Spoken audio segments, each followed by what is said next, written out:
Alors, dites-moi, est-ce que je vous ai manqué? Parce que ça fait près de 1 mois qu'il n'y a pas de nouvelle vidéo sur la chaîne.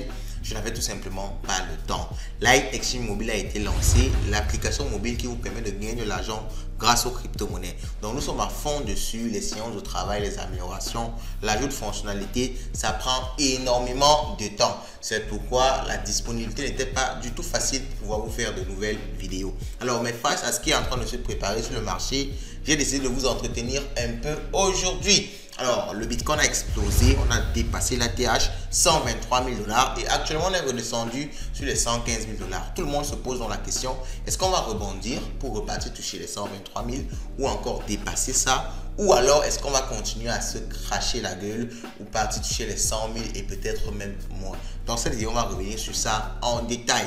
Je vous rappelle bien sûr, comme je l'ai dit au début, on a lancé l'application Light Exchange Mobile. C'est déjà disponible sur Play Store. Allez-y télécharger. Vous pouvez déjà gagner de l'argent gratis grâce au minage. Il y a l'option minage. Vous allez sur l'option minage et vous générez de l'argent chaque jour juste en cliquant pour faire, n'est-ce pas, le minage de LFC Coin. C'est tout simplement incroyable. Ok? Bon, vous êtes prêts? Allons-y, let's go. Bon!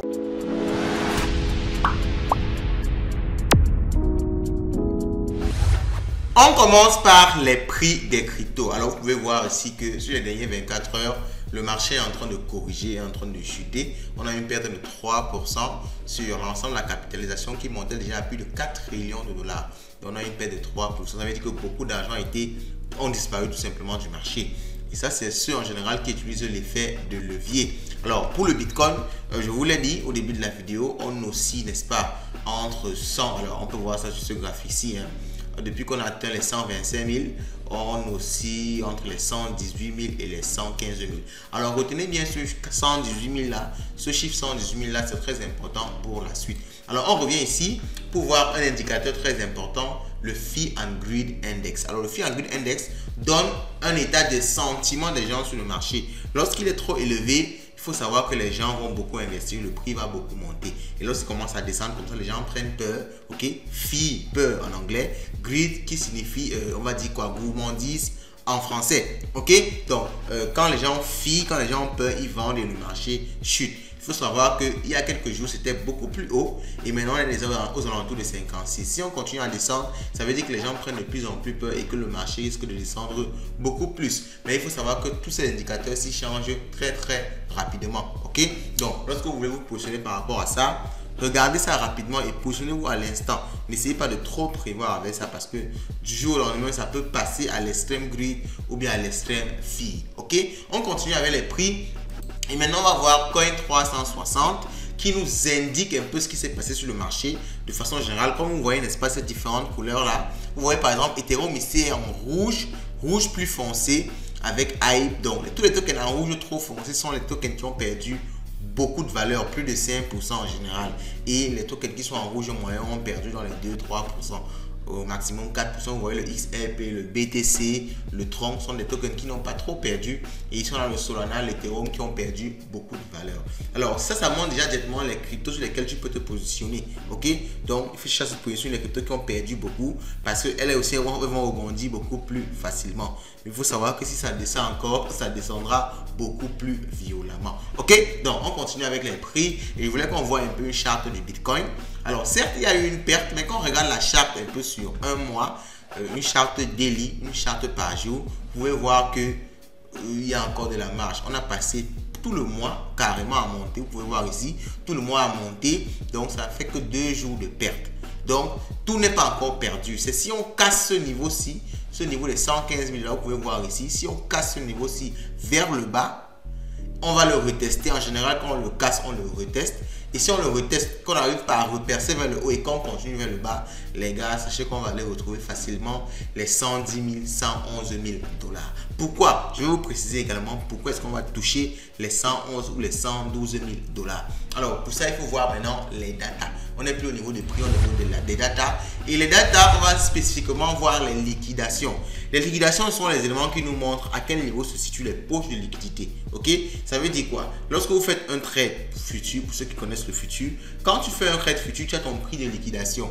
Si on atteint ce prix de liquidation là, la plateforme va vendre tes actifs ou bien les acheter, ok, en fonction de ce que tu sois long ou bien short. Donc lorsque nous sommes dans les liquidations comme ça, il faut savoir que lorsqu'on atteint un palier, vous voyez par exemple ces liquidations-ci sont à partir de 114 000 en descendant, vous voyez jusqu'à 111 000, il y a des grosses poches de liquidité. Ça veut dire qu'il y a des traders qui ont paré à la hausse et leur prix de liquidation est là-bas. Ce qui fait que si on atteint ce prix-là, on va vendre leur position, ce qui va encore augmenter la pression baissière. C'est pour ça que je vous disais tout à l'heure que si on casse ce niveau de 115 000 ici, il y a beaucoup de chances qu'on vienne descendre en dessous des 112 000 et même en dessous des 110 000. Parce qu'il y a beaucoup de niveaux de liquidation là-bas et ça va faire plonger le prix encore plus bas. Alors, ça vous permet de faire quoi vous? Comment est-ce que vous pouvez gagner de l'argent avec ça? En vous positionnant. Ok, si vous faites du trading futur, j'ai parlé du trading futur sur cette chaîne. Si vous n'y connaissez rien, laissez un commentaire. On pourra vous envoyer les vidéos sur le sujet. Le trading futur, tu peux parier à la baisse. Avec cette information, si tu sais directement que tu vas suivre le prix et si on arrive aux alentours des 114 000, 113 000, tu peux prendre une position baissière. Tu cherches à sortir en dessous des 110 000 parce que à coup sûr, ça va descendre bas. Ok, vous voyez un peu comment est-ce qu'on utilise l'analyse pour prendre des positions et gagner de l'argent.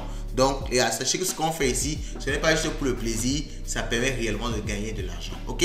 Alors, un autre élément, je vous ai dit au début de retenir le prix des 118 000 $.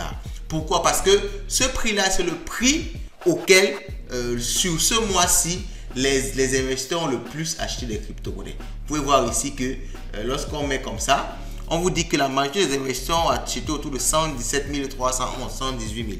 Ok? Donc, quand le prix est en bas de leur prix d'achat, et s'ils continuent à baisser, beaucoup de personnes vont paniquer, ils vont prendre peur. Et quand ils vont prendre peur, qu'est-ce qu'ils vont faire? Ils vont vendre. Et quand ils vendent, qu'est-ce qui se passe? Le marché chute. Donc, plus on va rester en bas du prix d'achat moyen sur le mois, plus on a les chances de descendre beaucoup plus bas parce que les gars vont paniquer et ça risque de faire chuter encore beaucoup plus le prix. Ok? Alors, maintenant qu'on a fini avec les data crypto, il y a ce qu'on appelle les data macro parce que la macroéconomie a un impact fort sur les cryptos. On a pu voir ici que lorsqu'il y a une guerre qui est déclarée, ça fait chuter le prix. Ok? Donc, un autre élément macro ici, c'est le taux d'inflation aux États-Unis.